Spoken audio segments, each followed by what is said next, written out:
530 సంవత్సరాల చరిత్ర కలిగిన ఒక అద్భుత దేవాలయం మన సోంపేటలో ఉందని మీకు తెలుసా?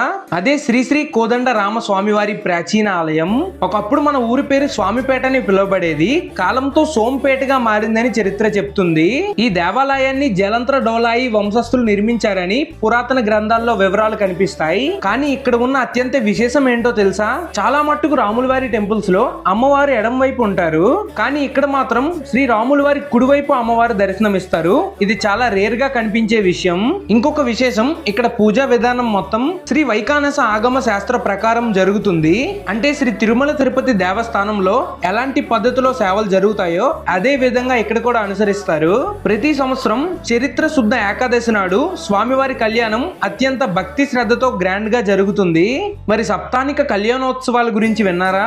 7 రోజుల పాటు జరిగే ఈ మహోత్సవంలో ప్రతి రోజు ఒక అద్భుత సేవ, ఒక కొత్త అనుభూతి. భక్తులతో టెంపుల్ ప్రారంభం అంతా ఉత్సవ వైభవంతో కలకల్లాడుతుంది. చరిత్ర, భక్తి కలిగిన ఈ పవిత్ర క్షేత్రం ఒకసారి దర్శనం చేసుకున్న వాళ్ళు మళ్ళీ మళ్ళీ రావాలనిపించే దివ్య స్థలం. మీ సోంపేటలో ఉన్న ఈ మహిమ మీకు తెలుసా?